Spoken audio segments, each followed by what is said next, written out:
ॐ सर्वमङ्गलमङ्गलं वरदं वरदां सुं नारायणं नमस्कृत्य सर्वकर्माणि कारये। ॐ माधव माधव वाचि माधव माधव हृदि स्मरन्ति साधव सर्वे सर्वकार्येषु माधव। ॐ माधव माधव माधव।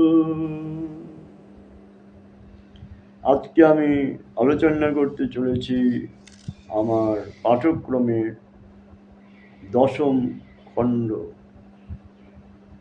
মানে দশম অধ্যায় নয় গীতার, আমার পাঠ্যক্রমের দশম খণ্ড। আপনারা এর আগে যারা শুনেছেন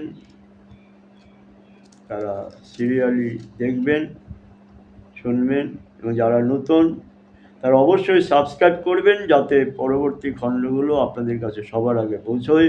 গীতা শিখবেন, শুনবেন, জানবেন এবং বন্ধুদেরকে যারা ধার্মিক তাদেরকে, অধার্মিকদেরকে নয়, ধার্মিকদেরকে শেয়ার করবেন, তাতে আপনার পুণ্য হবে, পাপ ক্ষয় হবে, আপনি আনন্দ পাবেন এবং গৃহে শান্তি আসবে।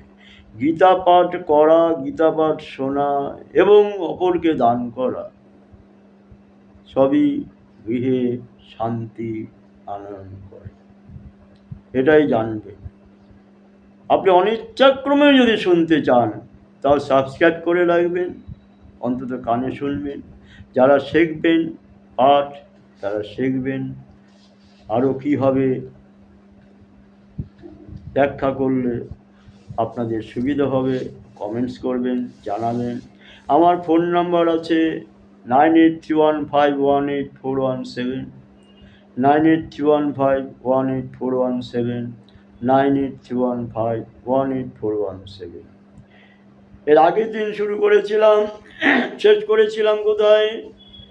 শ্রেয়ান স্বধর্ম বিগুণ পরধর্মাৎ সুনুষ্ঠিতা স্বধর্মে নিধানং শ্রেয় পরধর্ম ভয়াবহ। নিজের ধর্ম ক্ষুদ্র হোক, সামান্য হোক, যাগযজ্ঞবিহীন হোক, তাও নিজের ধর্মই নিজের কাছে শ্রেষ্ঠ। পরের ধর্ম ঢাক ঢোল পিটিয়ে প্রচুর টাকা খরচা করে ফুলে ফলে যাগযজ্ঞে ভরিয়ে দিয়ে আনন্দ উল্লাসে ভরিয়ে দিল, সেই পরের ধর্ম খুবই ভয়াবহ। তার চাইতে নিজের ধর্ম যদি ছোট হয় তাও শ্রেষ্ঠ। পরধর্ম আমাদের সামনে আসতেছে, চরম বিপদ। মুসলিম ধর্ম জোর করে চাপিয়ে দিচ্ছে বাংলাদেশে হিন্দুদের ঘাড়ে। আমাদের এখানেও চাপিয়ে দেওয়ার জন্য মুসলিম এবং মুসলিম সহযোগী সেকুলারবাদীরা খুব জবরদস্ত চেষ্টা করছেন আমাদের রাজ্যটাকে মুসলিম স্টেট বানাবার জন্য। তখন আমাদের সেই পরধর্ম ভয়াবহ, এই পরধর্ম ভয়াবহর মধ্যে আমাদেরকে ডুবে যেতে হবে। আমাদের তো জীবনে 15 আনা চলে গেছে, 15.5 আনা চলে গেছে, 3 পয়সা বাকি আছে। কিন্তু আমাদের পরবর্তী জেনারেশন, বংশ পরম্পরায় তাদের কি দুরবস্থা হবে, সেটাই চিন্তনীয়। তাই ভগবান শ্রীকৃষ্ণের চরণে মন দিয়ে হিন্দুরা জাগরিত হন, গীতা অধ্যয়ন করুন, গীতা প্রকাশ করুন, গীতা পাঠ হিন্দুদের মধ্যে ছড়িয়ে দিন। সাবস্ক্রাইব করুন যাতে আপনাদের কাছে ইউটিউব সবার আগে পৌঁছে দেয় গীতা পাঠ। নমস্কার। স্বধর্মে নিধনং শ্রেয় পরধর্ম ভয়াবহ। স্বধর্মে শ্রেয়ান স্বধর্ম বিগুণ পরধর্মাৎ সুনুষ্ঠিতা স্বধর্মে নিধনং শ্রেয় পরধর্ম ভয়াবহ। তারপরে কি বলছেন ভগবান শ্রীকৃষ্ণ অর্জুনকে? অত এবার অর্জুন তার প্রত্যুত্তরে শ্রীকৃষ্ণকে জিজ্ঞেস করছেন, বলছেন, অত কেন প্রযুক্ত অয়ং পাপং চরতে পুরুষ অনিচ্ছন্যাভিবার্ষ্ণেয় বলাদেব নিয়োজিতঃ।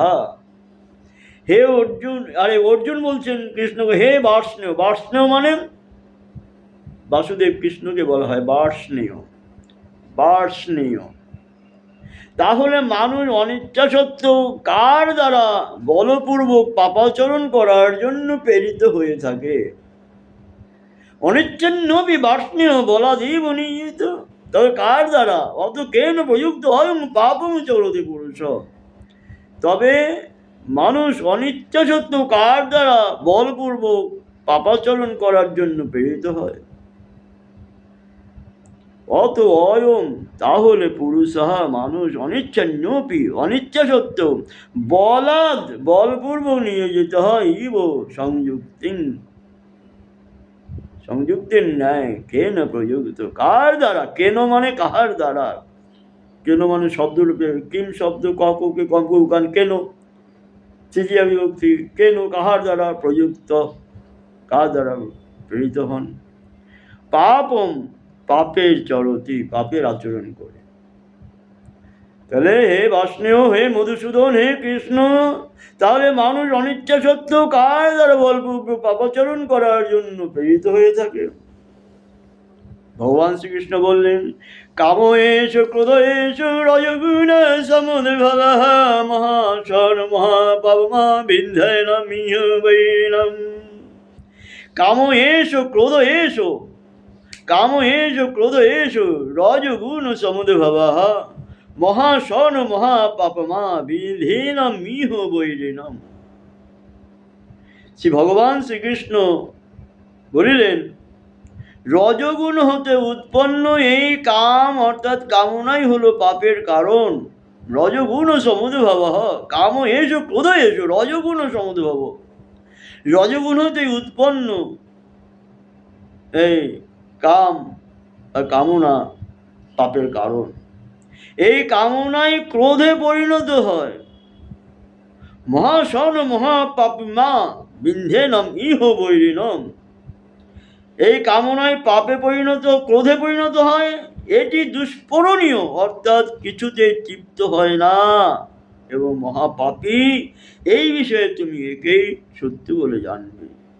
বিন্ধেনম ইহ বৈরিণম, একেই তুমি সত্য বলে জানবে। কাম এষ ক্রোধ এষ রজগুণ সমুদ্ভব মহাশন মহাপাপিমা বিন্ধেনম ইহ বৈরিণম। রজগুণ হতে উৎপন্ন এই কাম অর্থাৎ কামনাই হলো পাপের কারণ।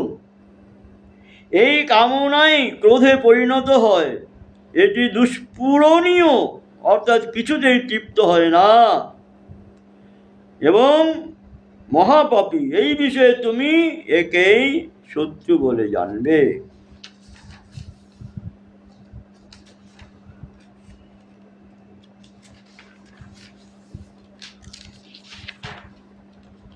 ধূমেন মৃয়তে বহ্নির্যথাদর্শ মলেন জলেন মৃত গর্ভস্তাদতে নিদমৃতম।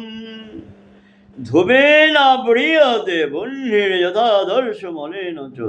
ধূম, ধূমা, ধূমান আবৃত, ধূমেন আবৃত, ধূমা দ্বারা আবৃত বহ্নি আগুন, যথাদর্শ মলেন চ। তাহলে ধূম দ্বারা বহ্নি আগুন আর বহ্নির যথাদর্শ মলেন চ, ময়লার দ্বারা দর্পণ আয়না আবৃত থাকলে যেমন দেখায়, এবং জরায়ু দ্বারা গর্ভ আবৃত থাকে, যেমন জরায়ু দ্বারা গর্ভে যে সন্তান জরায়ু দ্বারা আবৃত থাকে, সেরূপ কামের দ্বারা জ্ঞান অর্থাৎ বিবেক আবৃত থাকে। কামনা বাসনার দ্বারা জ্ঞান বা বিবেক আবৃত থাকে। কত সুন্দর উদাহরণ দিয়েছেন ভগবান শ্রীকৃষ্ণ। ধূমেনাম প্রিয়তে বহ্নির যথাদর্শে মলেন চ। ধূমের দ্বারা যেমন আগুন ব্যাপৃত থাকে, দেখা যাচ্ছে না, ঢেকে রেখেছে আগুনটাকে ধোঁয়ায়। বহ্নি যথাধর্ষ মলেন চ, ধূমেনা বৃহতে বহ্নি এবং যথাধর্ষ মলেন চ, মলিনের দ্বারা, নোংরার দ্বারা, ধুলোর দ্বারা যেমন আয়না আবৃত থাকে, দেখা যায় না। যথলেন আবৃত গর্ভ, গর্ভে যেমন সন্তান আবৃত থাকে, দেখা যায় না। মাতৃগর্ভে সন্তান আবৃত থাকে, দেখা যায় না। তেনেদম আবৃতম, ঠিক তেমনি কামনা বাসনার দ্বারা জ্ঞান বিবেক সব আবৃত থাকে, চাপা পড়ে যায়। কত সুন্দর কথা। ধূমেনামৃয়তে বহ্নি, ধূমার দ্বারা বহ্নি আবৃত হয়। যথাধর্ষ মলিন চ, মলিন ধুলো দ্বারা আয়না যেমন, দর্পণ যেমন ঢাকা থাকে, আবৃত থাকে। রথের আবৃত গর্ভ, যেমন গর্ভ সন্তান আবৃত থাকে, গর্ভ দ্বারা সন্তান আবৃত থাকে, দেখা যায় না। তেনেদম আবৃতম, সেইরূপ কামের দ্বারা জ্ঞান অর্থাৎ বিবেক বুদ্ধি সব আবৃত থাকে, চাপা পড়ে থাকে। জ্ঞান বিবেকটাকে দেখা যায় না, ধরা পড়ে না। সে ব্যক্তি অজ্ঞানে অন্ধকারে ডুবে থাকে। আবৃতং জ্ঞানমিতেন জ্ঞানেন নিত্যবৈরিণা, কামরূপেণ কুন্তেয় দুষ্পুরেণ অনুলেন চ। আবৃতং জ্ঞানম এতেন জ্ঞানেন নিত্যা বৈরিণা, কামরূপেণ কুন্তেয় দুষ্পুরেণ অনুলেন চ। হে কুন্তেয়, এতেন অনুলেন, এই অগ্নির দ্বারা, দুষ্পুরেণ দুষ্পূরণীয় চ এবং জ্ঞানীনাহা জ্ঞানীদের, কামরূপেণ নিত্যবৈরিণা চিরশত্রু কামনা দ্বারা জ্ঞান আবৃত আচ্ছন্ন থাকে। কি বলছে অর্জুনকে? আবৃতং জ্ঞানমেতেন জ্ঞানীন নিত্যবৈরিণা, কামরূপেণ কুন্তেয় দুষ্পুরেণ নলেন চ, দুষ্পুরেণ অনুলেন চ। হে কুন্ত, বিবেকশীল পুরুষদের চিরশত্রু অগ্নির ন্যায় দুষ্পূরণীয় এই কাম অর্থাৎ কামনা দ্বারা মানুষের বিবেক বুদ্ধি জ্ঞান সব আচ্ছন্ন থাকে। দুষ্পুরেণ নলেন চ, কাম বিবেক বুদ্ধি সব আচ্ছন্ন থাকে, আবৃত থাকে, চাপা পড়ে যায়, ঢাকা থাকে। ইন্দ্রিয়াণি মনোবুদ্ধি অস্বাদিষ্ঠানমুচ্যতে বিমোহেষু জ্ঞানাবৃত্তিয়োদীনম। ইন্দ্রিয়াণি মানে ইন্দ্রিয় সকল, মনোবুদ্ধি অশ্ব এগুলি কামনার অধিষ্ঠানম, কামনার আশ্রয়স্থান। উচ্যতে বলা হয়, কামনার আশ্রয়স্থান বলা হয় এই মন বুদ্ধিকে। মন আর বুদ্ধি হচ্ছে কামনার আশ্রয়স্থান, উচ্যতে ইহাই বলা হয়। এসহ এতই কামনা এইগুলিকে জ্ঞানম আবৃত্য, জ্ঞানকে আবৃত করে। কামনা এগুলিকে জ্ঞানকে আবৃত করে। দেহিনম দেহাভিমানী মানুষকে বিমোহায়তি মোহগ্রস্ত করে। জ্ঞানী মানুষকে মোহগ্রস্ত করে। এই মন বুদ্ধি সেই কামনার অধিষ্ঠান করে। মনোবুদ্ধি কামনায় আবৃত হয়ে দেহিনম মানুষকে কি করে? দেহাভিমানী মানুষকে কি করে? মোহগ্রস্ত করে। ইন্দ্রিয়াণি মনোবুদ্ধি অস্বাধিষ্ঠানম উচ্যতে এতর্বিমোহেষু জ্ঞানমাবৃত্তিয়োদীনম। ইন্দ্রিয়াদি মনোবুদ্ধি এগুলোকে কামনার আশ্রয়স্থান বলা হয়। ইন্দ্রিয়াণি সকল মনোবুদ্ধি এগুলো কামনার আশ্রয়স্থল। কামনা এগুলোকে ইন্দ্রিয়াদি মন বুদ্ধি অবলম্বন পূর্বক জ্ঞানকে আবৃত করে দেহাভিমানী মানুষকে মোহগ্রস্ত করে থাকে। তস্মাদ তমিন্দ্রিয়ান্যাদৌ নিয়ম্য ভরতর্ষভ পাপ্মানং প্রজহিয়েন বিজ্ঞাননাশনম। তস্মাৎ তমিন্দ্রিয়ান্যাদৌ নিয়ম্য ভরতর্ষভ পাপমানং প্রজহিয়েন জ্ঞান বিজ্ঞাননাশনম। সেই হেতু হে ভরতশ্রেষ্ঠ অর্জুন, তুমি সর্বাগ্রে ইন্দ্রিয়গুলোকে বশীভূত করো। জ্ঞান বিজ্ঞান বিনাশী ঘোর পাপ স্বরূপ কামকে কামনাকে সবলে বিনাশ করো।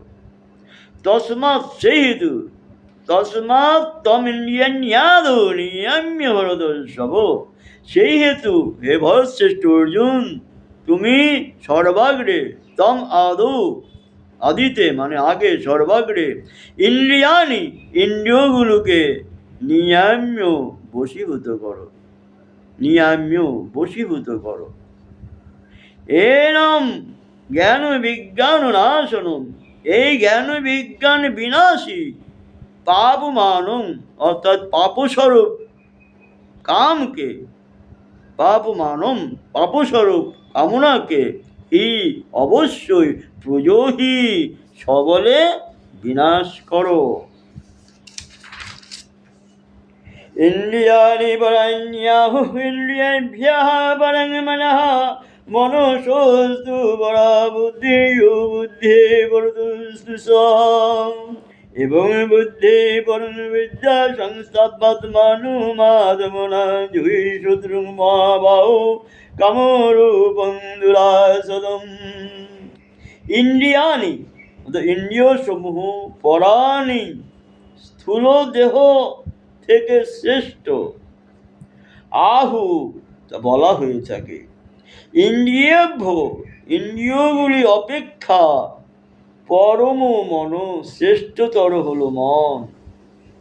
মনসহ যতগুলি ইন্দ্রিয় আছে, মনও একটা ইন্দ্রিয়, সব ইন্দ্রিয়ের মধ্যে মন হচ্ছে শ্রেষ্ঠ ইন্দ্রিয়। মনসহ তু মনের থেকেও পরা বুদ্ধি, মনের চাইতো শ্রেষ্ঠতর হলো বুদ্ধি। ইহ বুদ্ধে বুদ্ধির থেকে যে তু পরতঃ ওপরে আছে, বুদ্ধির থেকে যে ওপরে আছে স তা হলো কাম, বুদ্ধির থেকে ওপরে আছে কাম। এবং বুদ্ধে এইভাবে বুদ্ধির চেয়েও পরম উপরে বুদ্ধা জেনে নিয়ে আত্মনা আত্মানম নিজের দ্বারা নিজেকে সংস্থাভ্য বশীভূত করো। হে মহাবাহ, হে মহারথী অর্জুন, কামরূপং দুরাসদম শত্রুম, সেই কামরূপ শত্রুকে দুরাসদম জহি মানে নাশ করো, ধ্বংস করো, হত্যা করো। কি বলছে? ইন্দ্রিয়গুলিকে মানে স্থূল শরীর অপেক্ষা শ্রেষ্ঠ সকল প্রকাশক ব্যাপক এবং সূক্ষ্ম বলা হয়। সেই ইন্দ্রিয়গুলি অপেক্ষা শ্রেয়তর হলো মন, মনের থেকে শ্রেয়তর হতো বুদ্ধি, বুদ্ধির থেকে যা প্রবল তা হলো কাম। এইভাবে বুদ্ধির চেয়েও পর অর্থাৎ কামকে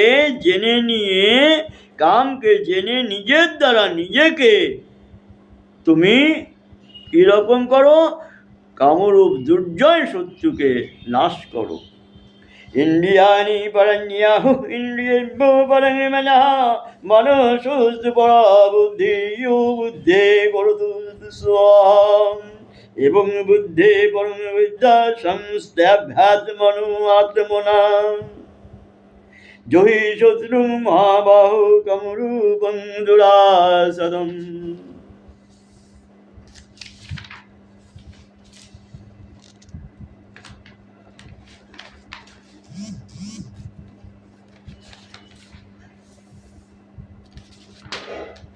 তাহলে অর্জুনকে কৃষ্ণ বললেন এই কামরূপ সত্যকে তুমি জহি বধ করো, সংযত করো বা সম্পূর্ণরূপে দমন করো নিজেদের দ্বারা, নিজের বুদ্ধির দ্বারা, নিজের বিবেক দ্বারা, নিজের সচেতনের দ্বারা। এই পর্যন্ত আজকে তৃতীয় অধ্যায়ে আমার 10ম খণ্ড সমাপ্ত হলো। আপনারা যারা আগ্রহী, শুনতে চান, জানতে চান, শ্রীমদ্ ভগবদ্ গীতা হচ্ছে গৃহে, দেশে, রাজ্যে শান্তির আধার, শান্তি আনয়নের আবহ ধারা। যারা দেখতে চান, শুনতে চান, জানতে চান, তারা সাবস্ক্রাইব করে রাখবেন, পরবর্তী খণ্ড যাতে সর্বাগ্রে আপনাদের কাছে পৌঁছতে পারে।